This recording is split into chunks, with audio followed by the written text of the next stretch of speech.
Yarana musikarana nana makiarana nama nama.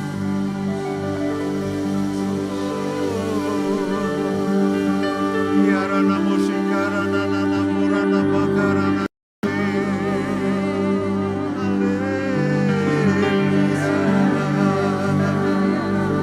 Yarana musikarana nana murana makarana nana.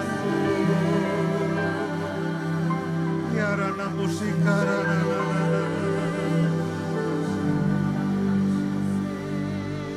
Ya Tuhan, ya Tuhan, ya Tuhan. Betapa kami merindukan akan jamahan-Mu dalam kehidupan setiap kami. Betapa kami merindukan Engkau lebih dari apapun. Dan karena itulah kami pada malam hari ini kami ada di tempat ini karena kami merindukan akan Engkau. Kami merindukan akan jamahan-Mu dalam kehidupan kami. Kami merindukan akan sentuhan-Mu dalam kehidupan kami. Kami merindukan kuasa-Mu. Kami merindukan lawatan-Mu lebih dari apapun. Kami sadar di luar Engkau kami tidak bisa melakukan apapun. Kami sadar di luar Engkau yang ada adalah keletihan dan kegagalan. Karena itulah malam hari ini kami ada di tempat ini ya Tuhan. Karena kami merindukan Engkau lebih dari apapun. Ada banyak yang dunia tawarkan, ada banyak hal yang lain yang ditawarkan. Tapi malam hari ini kami memilih untuk kami merindukan akan Engkau lebih dari apapun.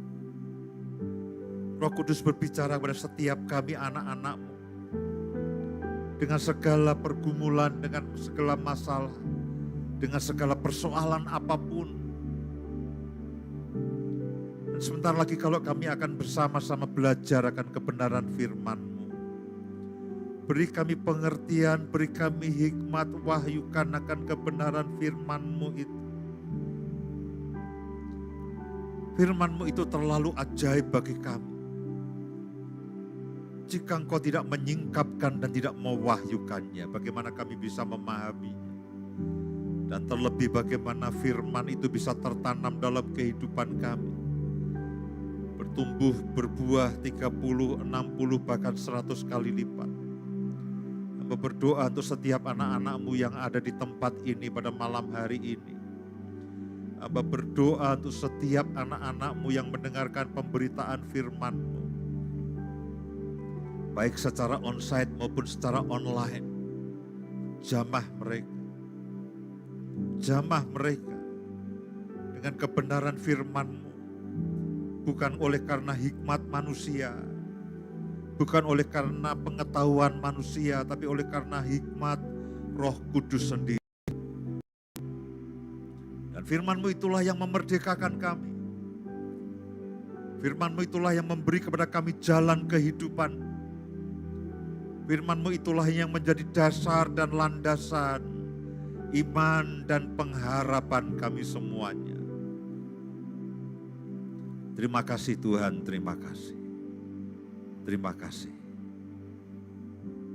Mari Roh Kudus bekerjalah di tengah-tengah kami. Dan sementara firman-Mu disampaikan, nyatakan kuasa-Mu. Ada perubahan dalam kehidupan kami. Ada pertobatan dalam tingkah laku kami. Ada pemulihan yang terjadi. Bahkan Kau meneguhkan pemberitaan firman-Mu dengan tanda-tanda heran dan mujizat. Terima kasih Tuhan, terima kasih. Di dalam nama Tuhan Yesus, kami mengucap syukur, kami berdoa. Semua sama-sama katakan, amin, amin, amin. Silakan duduk Bapak Ibu dan saudara sekalian, puji Tuhan, shalom. Senang bisa kembali bersama-sama untuk belajar akan kebenaran firman Tuhan.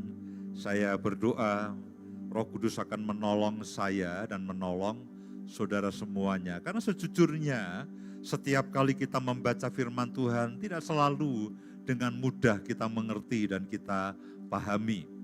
Seringkali firman itu terlalu ajaib. Seringkali firman itu terlalu mustahil dalam kehidupan kita. Tetapi Roh Kudus akan menolong saya dan menolong saudara. Kenapa harus menolong saya terlebih dahulu? Ya, karena kalau saya tidak tahu, saudara juga tidak akan tahu. Ya, Roh Kudus harus menolong saya supaya saya paham, saya mengerti, sehingga saya bisa menyampaikan kepada saudara. Dan terlebih daripada itu, jika Roh Kudus tidak menolong saya dan saudara, firman itu terlalu ajaib memang. Firman itu terlalu mustahil.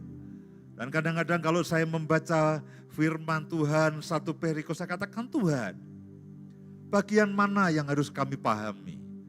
Dan setiap kali saya berkhotbah, saya akan berdoa, Tuhan, bagian mana yang harus saya sampaikan?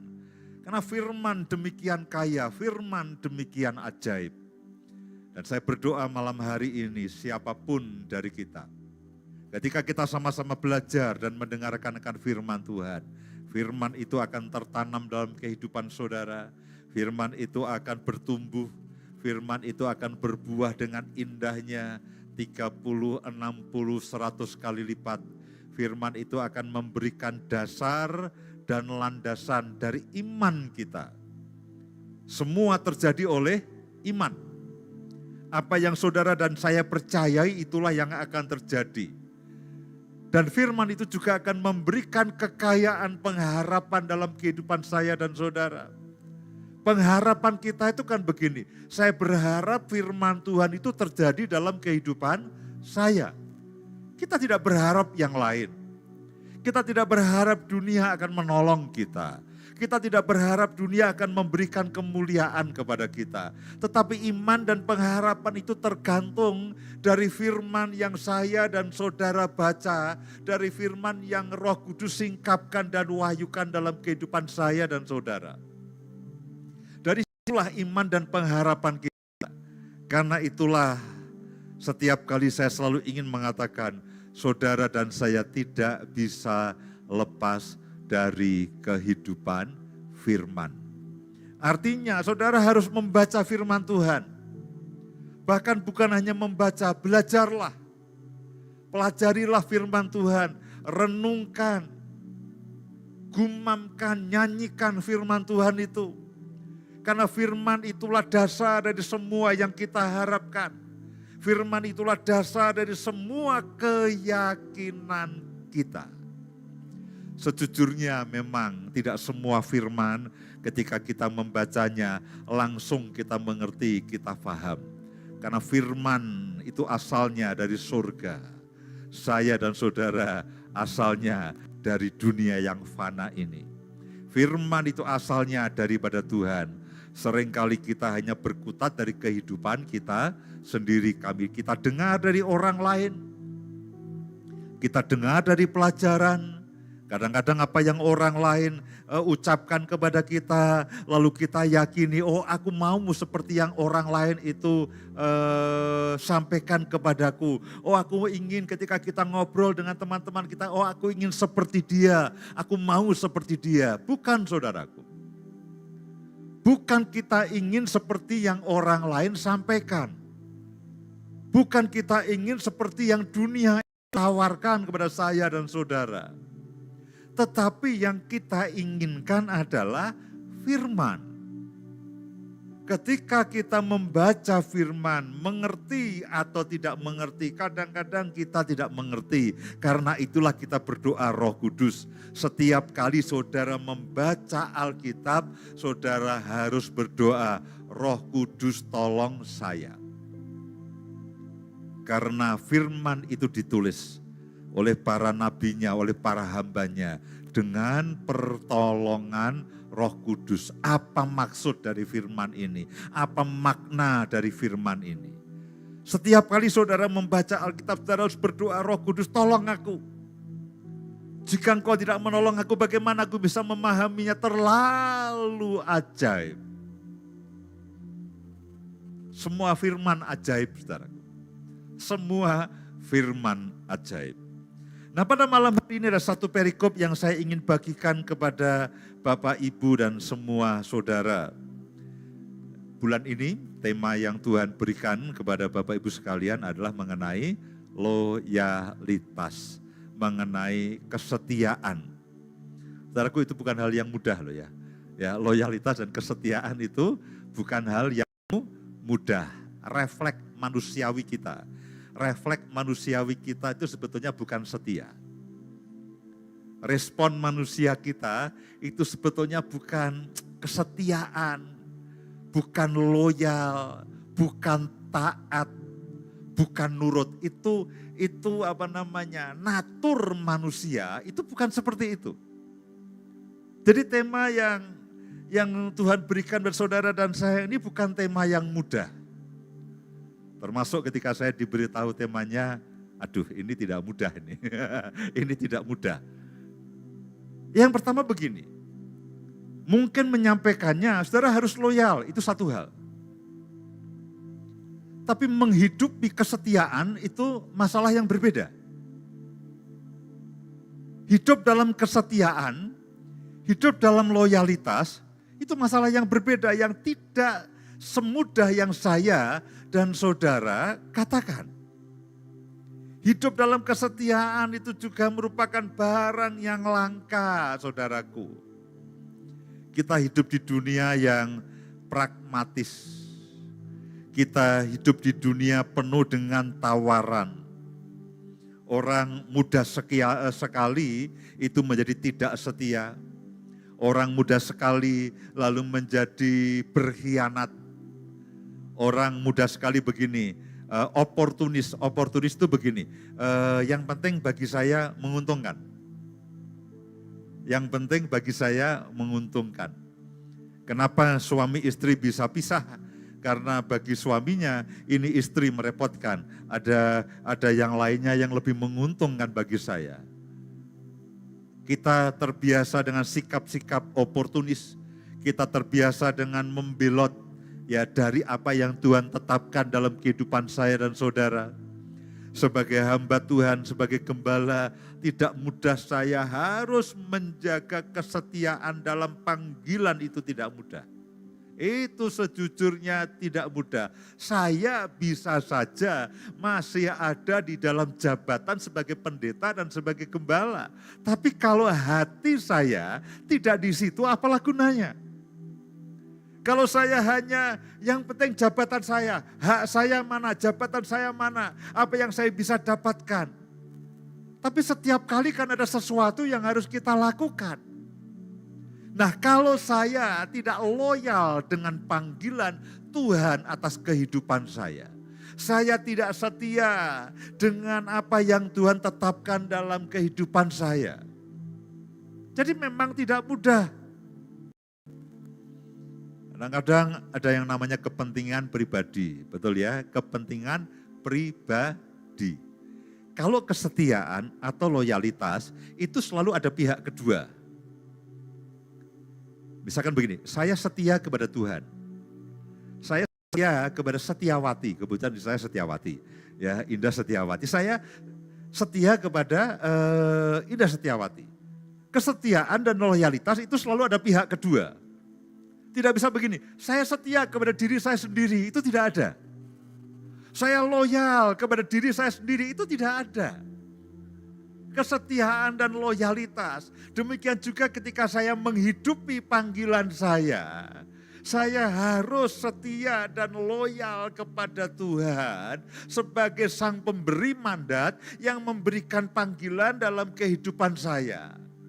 Jadi ketika saya melakukan semua tugas penggembalaan dan tugas kepemimpinan saya, apakah hati saya itu memang setia atau tidak? Hati saya itu memang loyal atau tidak? Atau karena ini hanya perintah manusia yang harus saya lakukan? Karena lawan daripada kesetiaan adalah kalau saya ini menghidupi yang namanya kepentingan pribadi. Kepentingan pribadi artinya kepentingan yang berfokus kepada diri sendiri. Nah, kalau kepentingan pribadi, nah ini kita tidak butuh setia.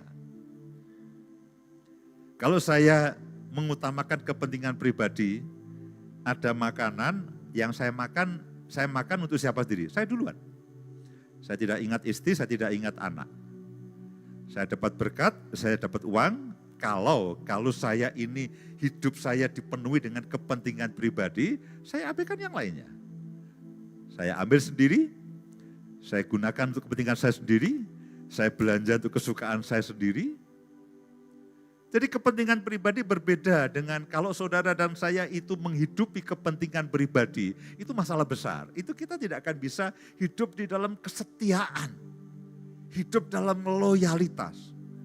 Padahal ya, kesetiaan loyalitas ini itu merupakan salah satu hal prioritas dalam kehidupan kita sebagai anak-anak Tuhan. Nanti saya akan buktikan dari firman Tuhan. Pak, bukankah yang lainnya harusnya? Kenapa bukan berkat? Bukan. Kenapa bukan promosi yang daripada Tuhan? Bukan. Kenapa bukan peninggian yang daripada Tuhan? Bukan, itu yang berikutnya. Tetapi hal yang utama sebagai anak-anak Tuhan, nanti saudara dan saya akan tahu ketika kita membaca ayat demi ayat, bahwa loyalitas, kesetiaan total, itu adalah salah satu karakter dasar yang saya dan saudara itu sebaiknya dan seharusnya saudara miliki. Dan ujiannya itu biasanya sakit hati, kecewa, terabaikan, kemudian mungkin tidak dihargai, kemudian mungkin orang menganggap kita remeh, orang meremehkan kita. Nah, disitulah saudaraku, godaan daripada kesetiaan atau loyalitas itu. Orang menganggap rendah kita, orang tidak menghargai kita, lalu konflik. Ya, itu akan menentukan karakter dasar saudara dan saya, apakah saudara itu orang yang setia atau orang yang tidak. Saya akan tanya, apa sih pentingnya kesetiaan, apa sih pentingnya loyalitas itu? Kalau Tuhan anugerahkan tema ini, saya katakan kalau Tuhan anugerahkan tema ini kepada saudara, saudara akan bertanya, apa pentingnya?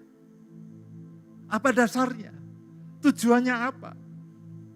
Saya juga pertama-tama tidak paham dan tidak mengerti.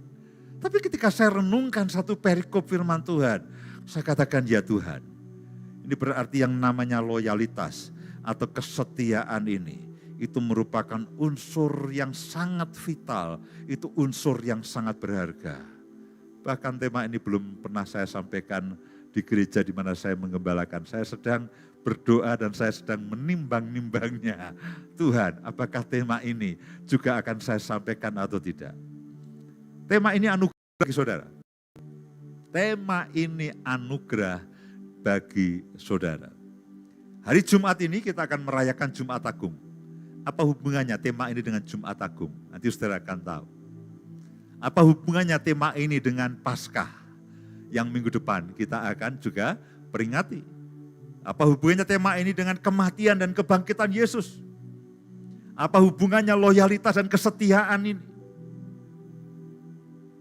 Karena kalau tidak ada loyalitas dan tidak ada kesetiaan, saya beritahu saudara, tidak ada Jumat Agung dan tidak ada Paskah. Kalau tidak ada loyalitas dan tidak ada kesetiaan, tidak ada Jumat Agung dan tidak ada Paskah. Kalau Tuhan Yesus itu bukan pribadi yang loyal kepada Bapaknya, apapun yang Bapa perintahkan, apapun yang Bapa mau, itu dia menolaknya, dia menawar, dia mempertimbangkan berlama-lama, dia tidak spontan taat. Kalau dia tidak loyal dengan panggilan, dengan tugasnya, kalau dia tidak setia dengan maksud Bapa, dia berjarak dengan maksud Bapa, destiny Bapa tidak dia hidupi, dia tidak setia dalam panggilannya, dia tidak setia dalam kehidupan seseharinya, dia mengingkari akan maksud Tuhan, dia mengingkari akan maksud Bapaknya, dia mengingkari akan panggilan Bapaknya atas kehidupannya, itu enggak ada Jumat Agung, enggak ada Paskah, saudaraku. Jadi kalau saudara tanya, Pak berarti ini vital? Vital. Berani ini vital? Vital. totalnya luar biasa. Bagaimana kita akan belajar dari kehidupan Tuhan Yesus sendiri? Dia adalah pribadi yang loyal tanpa, bisa dikatakan begini, loyal tanpa tanda tanya. Setia tanpa menawar sama sekali. Dan karena itulah saudara dan saya masih ada di tempat ini. Mari lihat sama-sama dengan Filipi pasal yang kedua. Filipi pasal yang kedua, ayat yang kelima. Tidak ada PPT saya ya, ayat demi ayat ini.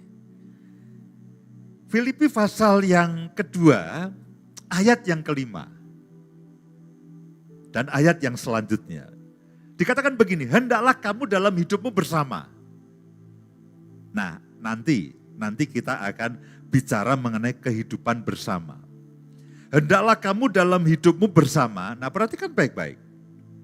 Menaruh pikiran dan perasaan yang terdapat juga dalam siapa? Dalam Kristus Yesus. Saudara tidak bisa belajar loyal daripada saya. Saya sedang belajar dan sedang bertumbuh. Saudara tidak bisa belajar kesetiaan daripada saya. Saya sedang belajar dan sedang bertumbuh. Satu-satunya pribadi yang Alkitab katakan, di mana kita belajar mengenai kesetiaan dan loyalitas, itu adalah kepada Yesus Kristus. Dikatakan begini, hendaklah kamu dalam hidupmu bersama. Nanti kita akan sampai kepada titik hidup bersama. Karena pada dasarnya kita ini kan tidak hidup sendirian. Kau saudara suami hidup bersama dengan istri. Istri dengan suami, orang tua dengan anak. Anak dengan orang tua, dengan kakak, dengan adik. Di dalam pelayanan saudara hidup bersama dengan orang lain. Tidak ada pelayanan yang dilakukan seorang diri. Untuk membuat pelayanan pada malam hari ini berjalan, dibutuhkan puluhan orang yang bersama. Untuk membuat supaya pelayanan ini berjalan dengan baik dibutuhkan puluhan bahkan ratusan orang dengan segala macam pelayanannya bersama. Karena itu dikatakan hendaklah kamu dalam hidupmu bersama. Tadi saya sampaikan bahwa loyalitas, kesetiaan itu selalu ada pihak kedua. Tidak sendirian. Tentu yang pertama kita dengan Tuhan, tapi juga dengan orang-orang sekitar kita, dengan keluarga kita, dengan rekan-rekan pelayanan kita, dengan orang-orang yang Tuhan percayakan untuk kita pimpin, dengan orang yang Tuhan percayakan untuk memimpin kita dalam hidupmu bersama. Teladannya satu, saudara tidak boleh hanya meneladani saya. Tentu saya bertanggung jawab untuk menjadi teladan sebagai pemimpin. Bahwa saya harus menunjukkan loyalitas, saya harus menunjukkan kesetiaan saya. Tentu saya harus bertanggung jawab menjadi teladan. Tapi di sisi yang lain, teladan yang utama itu adalah Tuhan Yesus Kristus sendiri yang sempurna. Hendaklah kamu dalam hidupmu bersama menaruh pikiran dan perasaan yang terdapat juga dalam Kristus Yesus. Apa yang ada dalam pikiran Kristus, apa yang ada di dalam perasaan Kristus, itulah yang saya dan saudara harus jangkau. Kita belajar, bahkan bukan hanya belajar, Tuhan tolong. Supaya pikiran dan perasaanmu itu juga aku miliki. Karena pada dasarnya saya dan saudara, kalau kita tidak nempel kepada pokok anggur, bukankah dia adalah pokok anggur dan kita adalah rantingnya, kita adalah carangnya. Jadi sebetulnya kita itu bisa begini, apapun yang Yesus mau, aku mau sedot, aku mau. Jadi bukan hanya begini, kita meniru akan Yesus, bukan hanya meniru meskipun dia teladan. Tapi lebih daripada meniru, kita katakan Tuhan, engkau pokoknya loh, engkau lah pokok anggur. Jadi aku adalah ranting atau carang, aku akan nempel ke kamu. Aku akan nempel ke kamu Tuhan, Engkau punya perasaan pikiran yang setia. Aku mau supaya itu ada padaku. Itulah kekristenan yang sejati. Bagaimana kita menempel kepada pokok anggur. Nah, apa yang saudara harus serap? Atau yang dialirkan oleh pokok anggur untuk saudara dan saya, itu kita akan baca dalam ayat-ayat selanjutnya. Dalam ayat-ayat selanjutnya, ini begitu banyak rincian mengenai bagaimana Yesus itu dia bisa loyal kepada Bapa. Dia disebut sebagai yang setia. Dikatakan begini, yang walaupun dalam rupa Allah, tidak menganggap kesetaraan dengan Allah itu sebagai milik yang harus dipertahankan. Saya ulangi, yang walaupun dalam rupa Allah, tidak menganggap kesetaraan dengan Allah itu sebagai milik yang harus dipertahankan, melainkan telah mengosongkan dirinya sendiri dan mengambil rupa seorang hamba dan menjadi sama dengan manusia. Hal yang pertama, ketika saudara dan saya untuk hidup bersama, dan belajar untuk kita setia, belajar untuk kita loyal. Saudara perhatikan apa yang Yesus katakan. Dia tidak mempertahankan kesetaraannya dengan Allah. Dia adalah Allah. Lalu karena Tuhan itu mengasihi manusia yang berdosa, minggu kemarin di BMC, Big Miracle Church, saya sampaikan mengenai kenapa sih Tuhan itu harus menjadi manusia. Karena dia harus menebus dosa manusia. Yang bisa menebus dosa manusia itu hanyalah manusia yang bisa menjadi pengganti. Manusia yang merasakan semua kesakitan akibat dari dosa manusia.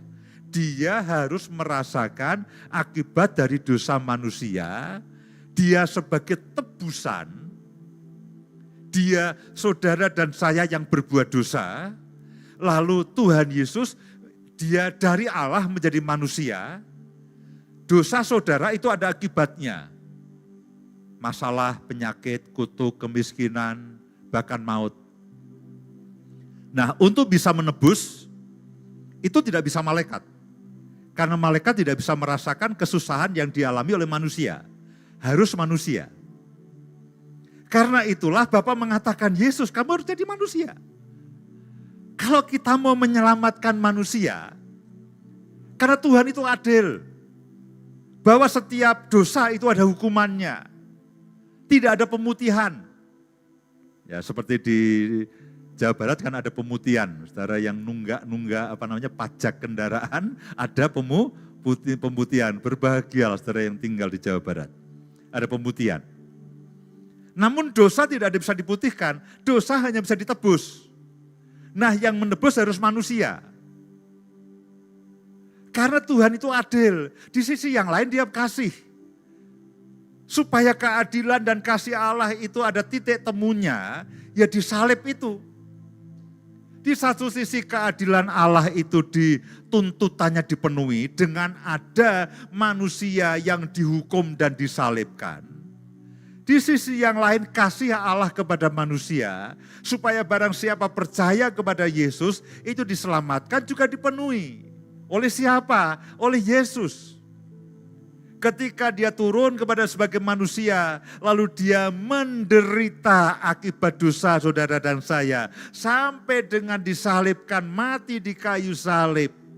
Dia melepaskan semua atribut kealahannya, dia melepaskan semua kebanggaannya, lalu menjadi manusia miskin. Supaya apa? Dia merasakan dan menanggung semua akibat dosa saudara dan saya. Dia menanggung dan merasakan akibat dari dosa yang saya dan saudara lakukan dan perbuat. Karena itulah dia menjadi manusia. Kalau dia lalu tidak mau menanggalkan kealahannya, dia tidak mau menanggalkan egonya, dia tidak mau menanggalkan akan atributnya, enggak bisa saudaraku. Karena itulah dia menjadi manusia. Dia lelah, dia capek, dia miskin. Saudaraku, Yesus itu tinggal di Nazaret. Dia disebut dengan orang Nazaret. Nazaret itu adalah daerah paling miskin untuk orang-orang Israel pada waktu itu. Dan Yesus itu hidupnya betul-betul miskin dan orang susah, orang sengsara. Kalau saudara melihat kemarin mungkin film Last Supper, Yesusnya muda dan keren, glowing sekali. Sejujurnya itu tidak seperti gambaran Alkitab. Orang mengatakan memandang rupa pun tidak. Dia orang miskin. Satu kali dia mengatakan, aku ada sebelum Abraham ada. Lalu orang-orang Yahudi, kamu ya umurmu baru 50 tahun. Loh, Yesus itu kan meninggal 33 tahun. Mungkin pada waktu dia ngomong itu 32 tahun atau 31 tahun.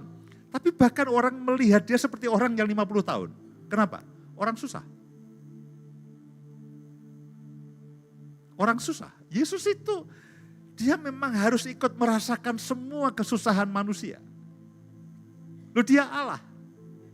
Kalau dia tidak melepaskan, dia tidak rela menanggalkan kesetaraannya dengan Allah, lalu maaf kata hidup susah seperti saya dan saudara, loh mana dia mau? Sampai dia mau itu berarti dia menanggalkan semua kesombongannya, menanggalkan semua egonya. Sehingga dia hidup sebagai orang Nazaret. Orang yang miskin, orang yang susah. Kalau saudara perhatikan di dalam Alkitab, beberapa kali dia menyelinap. Jadi kalau di film-film itu kan dia wajahnya paling glowing, ya kan? Kalau itu antara Yesus dan murid-muridnya, itu yang paling nyolok itu wajahnya Yesus. Ketika saya lihat, saya rasa, waduh ini beda nih, ini beda nih. Ya ini beda. Ya ini Yesus ala Barat dan ala Hollywood. Ya ini kalau ala Bollywood India mungkin Yesus bisa nari loh ya. Ya kalau ala India. Tapi sebetulnya kalau saudara membaca Alkitab, saudara perhatikan nanti saudara kalau punya waktu, bacalah di dalam Yesaya pasal yang ke-53. Yesus itu orang sengsara, orang susah. Sampai dikatakan orang memandang rupa pun tidak, dia tidak tampan, dia tidak elok. Orang memandang rupa pun ingin melihat itu tidak. Karena biasa banget, biasa banget. Dan dia orang susah. Lebih lebih terlihat tua dibandingkan dengan yang lainnya. Nah, saudara bisa bayangkan bahwa dia meninggalkan itu semuanya. Alkitab mengatakan bahwa dia tidak menganggap kesetaraan dengan Allah sebagai milik yang harus dipertahankan. Melainkan telah mengosongkan dirinya sendiri dan mengambil rupa seorang hamba. Mengambil rupa seorang hamba, seorang budak, seorang pesuruh dalam arti yang sesungguh-sungguhnya loh saudaraku, dia mengambil rupa. Bukan hanya begini, pada waktu itu dia membasuh kaki. Dia lalu memerankan peran seorang hamba, bukan saudaraku. Ya kan ketika dia membasuh kaki murid-muridnya, dia memerankan peran seorang hamba, bukan. Alkitab mengatakan bahwa dia mengambil rupa seorang hamba, dia memposisikan dirinya di antara manusia itu sebagai seorang hamba. Dan karena itu dia tidak keberatan membasuh kaki murid-muridnya. Dia melepaskan haknya. Dia tidak menuntut untuk disembah, itu tidak. Pada waktu di muka bumi, dia tidak menuntut untuk disembah. Betul ya? Dia memilih membasuh kaki muridnya. Bukan karena dia kurang kuasa loh saudaraku. Loh, kalau dia seandainya nih, seandainya Tuhan itu loh, ketika dia, saudara bisa bayangkan begini, ketika dia menyembuhkan orang sakit, lalu kan dia dilulukan, betul ya? Dia dilulukan loh, seandainya nih maaf kata. Lalu ketika semua orang pada berkumpul, kan dikatakan orang banyak berbondong-bondong datang kepada Yesus membawa orang sakit, membawa orang yang kerasukan setan. Loh, pada waktu itu dia menjadi superstar. Lalu seandainya dia ingin meninggikan dirinya itu bisa. Siapa yang mau aku sembuhkan datang sembahlah aku dulu. Siapa yang mau aku sembuhkan kolekte dulu. Loh, orang mau tuh. Seandainya dia mau meninggikan dirinya. Dia meninggikan dirinya. Pada waktu setelah dia membuat mujizat, memberi makan 5.000 orang dengan 5 roti dan 2 ikan. Lalu semua orang disembuhkan. Seandainya dia ingin meninggikan diri, loh itu bisa. Kalau saudara baca Alkitab, setelah dia memberi makan 5.000 orang dengan 5 roti dan 2 ekor ikan, 5.000 orang laki-laki, belum termasuk perempuan dan anak-anak. Saudara perhatikan, itu lalu orang mengejar dia untuk mau dijadikan raja. Orang ingin menjadikan dia raja. Loh, kalau dia raja, orang begini kita nggak perlu BPJS. Loh iya toh, semua sembuh kok. Kita nggak perlu repot-repot bercocok tanam. Kita hanya perlu ya sekedarnya lah beberapa tumbuhan gandum, setiap kali kita membuat aja beberapa roti, lalu hadapkan ke Yesus, lalu dimakan belasan ribu orang. Kita tidak perlu repot-repot lalu mencari ikan dan sebagainya, ambil saja beberapa ikan. Kita perlu sangat sedikit lalu hadapkan kepada Yesus. Setiap hari ada kesembuhan, setiap hari ada makanan yang berlimpah, angkat dia jadi raja. Apakah dia mau? Dia tidak. Ada kesempatan bagi dia untuk meninggikan diri. Popularitasnya luar biasa sekali. Tapi dia tetap memilih sebagai hamba.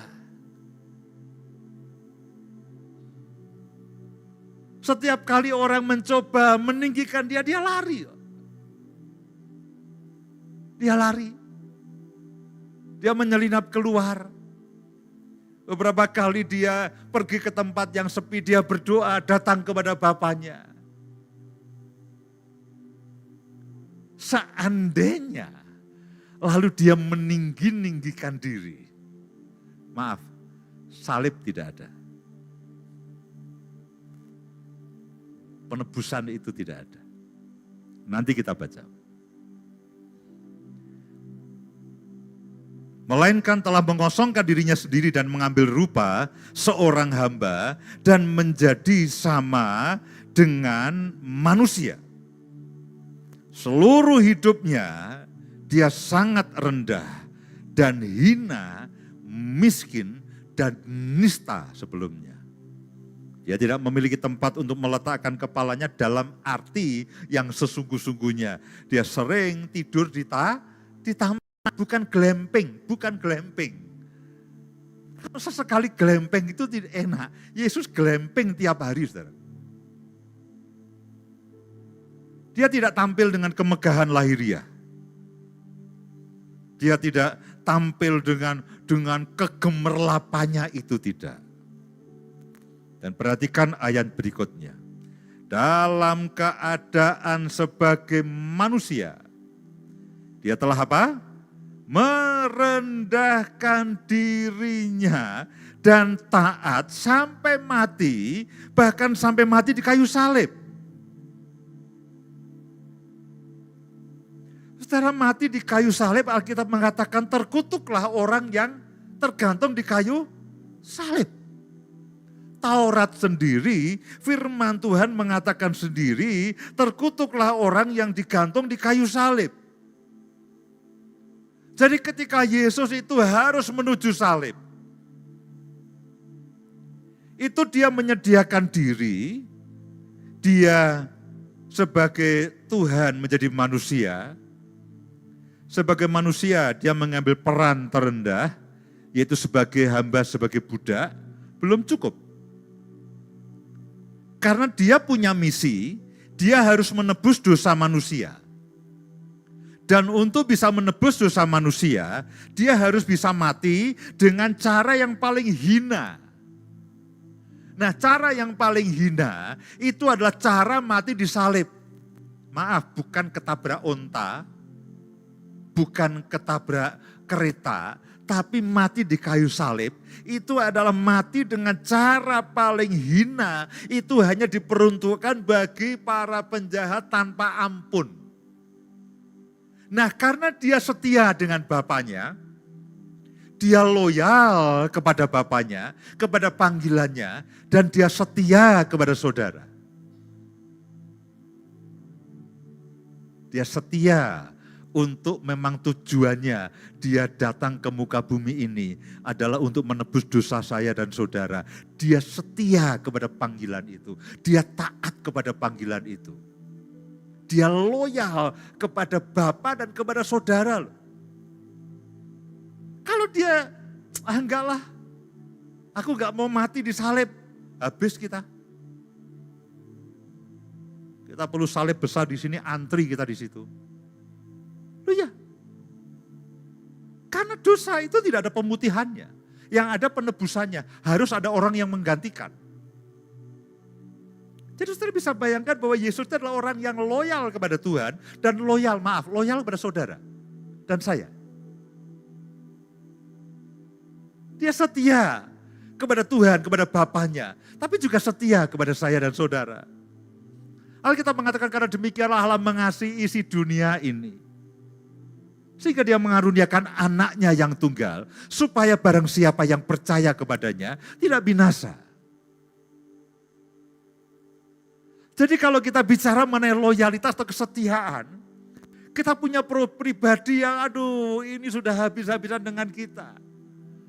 Dia loyal kepada Bapa di surga, dia setia kepada panggilan, kepada destiny yang Bapa surga tetapkan. Tapi dia juga loyal dan setia untuk menyelamatkan saya dan saudara sampai titik darah penghabisan. Seandainya 1-2 menit dia mundur, kita habis. Sayalah, saudaralah yang harus menanggung akibat dosa itu sampai titik darah penghabisan dan tidak akan bisa. Karena upah dosa adalah maut. Upah dosa adalah maut, bukan flu. Kita kadang flu, batuk, pilek udah, Pak saya batuk, pilek berat. Lu ya toh? Upah dosa itu bukan flu. Kita flu, batuk, pilek udah kita, badanku tidak enak. Upah dosa itu maut, gak terbayangkan. Maut itu kematian kekal di neraka selama-lamanya. Dan bagi Yesus, dengan semua kemuliaannya, lalu dia disalib. Dan harus mengalami maut. Itu titik terendah. Maaf begini ya. Kalau ada penjahat, hukuman paling berat apa? Hukuman mati lah katakanlah yang saya tahu. Kalau penjahat sudah hukuman mati, berarti kan dia paling rendah. Orang lagi tidak menganggap itu harga hidupnya turun, gak ada harganya. Sampai matikan saja dia. Jangan beri kesempatan untuk bebas, matikan. Itu betul-betul tidak ada artinya. Nah, ketika Yesus itu harus mati, itu artinya dia nggak ada artinya. Dia tidak ada artinya sama sekali. Maut. Itu bagian terburuk yang bisa diterima oleh orang karena kejahatan dan karena dosanya itu maut itu. Dan dia harus mengalami maut itu. Setelah dia mengalami semuanya, titik terendah dalam kehidupannya, baru dia bangkit, menang atas maut. Itulah yang akan kita rayakan pada hari Paskah, pada hari Minggunya. Saudara bisa bayangkan kesetiaan dan loyalitas Tuhan Yesus atas Bapanya dan atas saudara dan saya. Itulah sebabnya Allah sangat meninggikan dia. Ayat yang berikutnya. Itulah sebabnya Allah sangat meninggikan dia dan mengaruniakan kepadanya nama di atas segala nama. Supaya dalam nama Yesus bertekuk lutut segala yang ada di langit dan yang ada di atas bumi dan yang ada di bawah bumi. Dan segala lidah mengaku Yesus Kristus adalah Tuhan bagi kemuliaan Allah Bapa. Pada akhirnya dia menerima peninggian yang daripada Tuhan. Tapi sampai dia menerima peninggian daripada Tuhan, dia betul-betul setia dengan panggilannya. Dia loyal kepada Bapa dan setia kepada saudara dan saya. Setia untuk taat mati sampai mati di kayu salib itu demi saudara dan saya. Bukan demi yang lainnya. Bukan demi malaikat, bukan demi siapapun, tapi demi saudara dan saya. Bagaimana Yesus melepaskan keakuannya, bagaimana Yesus melepaskan akan kebanggaannya, bagaimana Yesus melepaskan semua atributnya, dia merendah pada titik yang terendah. Yang menarik. Nah sekarang pada sisi aplikasinya, Pak, apa hubungannya dengan hidup bersama? Kembali ke ayat yang ke berapa tadi? Kembali ke ayat yang kelima. Hendaklah kamu dalam hidupmu bersama, menaruh pikiran dan perasaan seperti pada Yesus. Dia apa? Dia merendahkan diri, dia tidak mempertahankan hak, dia tidak egois, dia tidak mementingkan dirinya sendiri. Supaya apa? Berkat yang sama yang Yesus terima ketika dia ditinggikan oleh Bapa, itu juga diterima oleh saudara. Lalu ayat yang pertama. Sekarang kita akan baca ayat yang pertama sampai dengan ayat yang keempat. Bolehkah para pelayan pujian bersiap-siap di depan? Lalu ayat yang pertama sampai dengan ayat yang keempat. Jadi karena dalam Kristus ada nasihat, ada penghiburan kasih, ada persekutuan roh, ada kasih mesra dan belas kasihan. Karena itu sempurnakanlah sukacitaku dengan ini. Hendaklah kamu sehati sepikir dalam satu kasih, satu jiwa, satu tujuan. Dalam hidupmu bersama, entah saudara dalam keluarga atau dalam pelayanan. Dengan tidak mencari apa? Mencari apa? Kepentingan apa? Sendiri. Atau puji-pujian yang sia-sia. Saudara bisa bayangkan begini, saya hidup sebagai suami istri, lalu saya egois, habislah kita. Habislah saya diajar oleh Bu Indah kalau saya egois. Atau kita saling mengajar. Dalam hidup saudara bersama, entah itu dalam keluarga, suami istri, orang tua, anak, atau dalam pelayanan. Pelayanan kan selalu bersama. Alkitab mengatakan jangan kamu mencari kepentingan sendiri. Loh Pak, dia yang melanggar, ya selalu akan ada. Karena itulah patokannya Yesus. Yesus kurang apa? Dia dihabisi, dia dihianati, dia disingkirkan, dia diabaikan. Kalau saya dan saudara direndahkan, diabaikan, merasa disingkirkan, tidak dihargai, bersyukurlah. Saudara mengalami yang Yesus alami. Jangan tanya kepada saya, Pak berapa kali Bapak bentrok dengan Bu Indah. Jangan tanya, memalukan. Jadi siang saya ngobrol dengan Femi, kamu tidak ingin mendengar bagaimana saya dan Bu Indah itu ribut. Kamu tidak ingin mendengar dan saya juga tidak ingin menceritakannya. Karena kalau saya ceritakan kamu akan kehilangan hormat kepada saya. Artinya apa? Kami buruk. Kami buruk, hidup kami buruk. Ketika masing-masing kita terjebak kepada ego kita sendiri. Jangan tanya kepada saya, Pak, bagaimana hancurnya kehidupan anak-anak Bapak karena ego Bapak. Jangan tanya, saudaraku. Saudara akan kehilangan hormat kepada saya. Oh, ternyata pendeta ini tidak lebih baik daripada saya. Tapi itulah kenyataannya. Anak-anak kami hancur karena ego kami.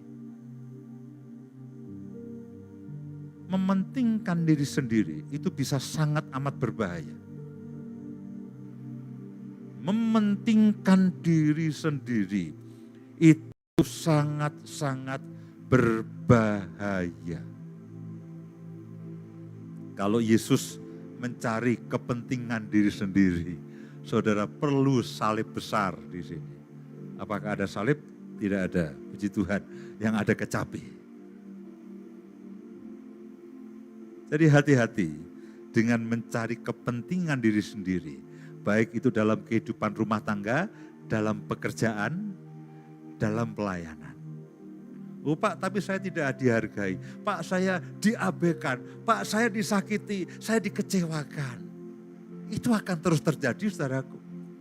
Kita berhadapan dengan orang-orang yang belum sempurna. Apakah setelah kami beranjak ke pemulihan, frekuensi, intensitas, dan kerasnya kami ribut sekarang sudah berkurang banyak. Tapi apakah kami sudah selesai? Belum. Ributan kecil masih saja terjadi. Meskipun kami sama-sama menahan diri. Saya tahu Bu Indah berusaha menahan diri, dia tahu saya berusaha tidak ngomel. Dengan tidak mencari kepentingan sendiri. Atau pujian yang sia-sia. Biarlah peninggian daripada Tuhan. Janganlah kita mencari pengikut untuk mendapatkan pujian dari pengikut. Betul ya?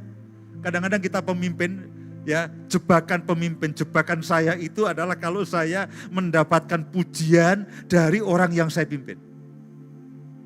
Jangan. Padahal kita suka, wah Bapak hebat, itu suka. Paling suka itu kalau habis khotbah lalu, tadi Pak khotbahnya bagus, itu saya suka sekali. Tolong jangan katakan itu nanti jangan dikatakan itu sini ya, jangan katakan itu. Itu makanan daging saya. Waduh Pak, terima kasih firman-Nya, saya diberkati, pewahyuan luar biasa, itu makanan daging saya. Saya tahu itu bahaya. Jangan lakukan itu dah, dalam hati saja. Jangan sampai saya dengar. Itu makanan daging bagi saya. Tapi kadang-kadang kalau saya tidak, aduh ini khotbah saya bagus gak ya? Kok gak ada konfirmasi? Kadang-kadang saya down loh saudaraku. Kadang-kadang saya, aduh khotbahku jangan-jangan tidak disukai orang nih. Puji-pujian yang sia-sia. Sebaliknya hendaklah dengan rendah hati yang seorang menganggap yang lain lebih utama daripada dirinya sendiri. Janganlah tiap-tiap orang hanya memperhatikan kepentingan sendiri, tetapi kepentingan orang lain juga.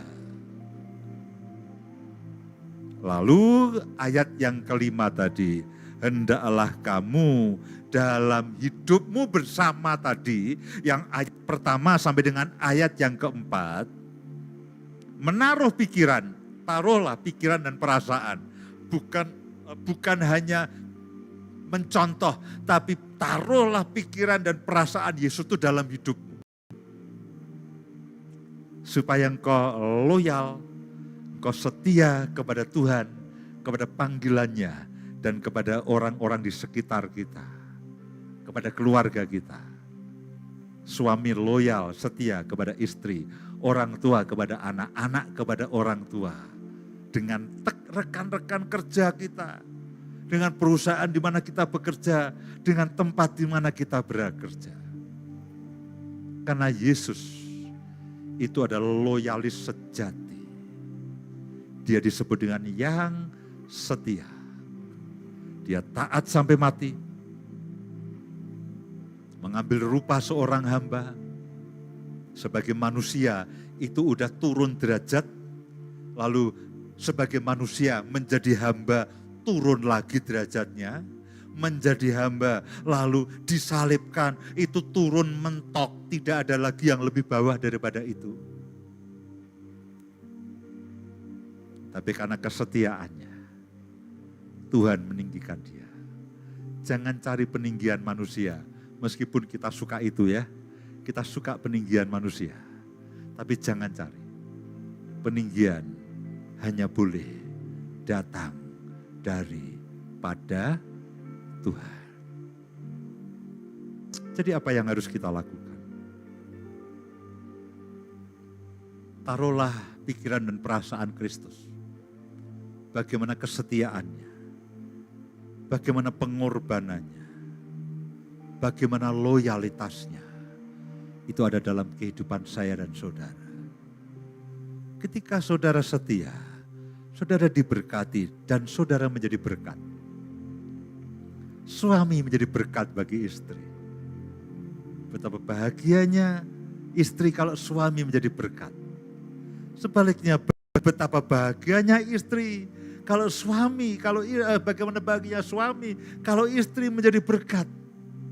Bagaimana berbahagianya anak-anak kalau kita orang tua, kita jadi berkat bagi anak-anak. Bagaimana bahagianya orang tua kalau anak-anak jadi berkat bagi orang tua. Bagaimana bahagianya rekan-rekan pelayanan kita kalau kita jadi berkat bagi mereka. Kita jadi berkat bagi rekan kerja kita.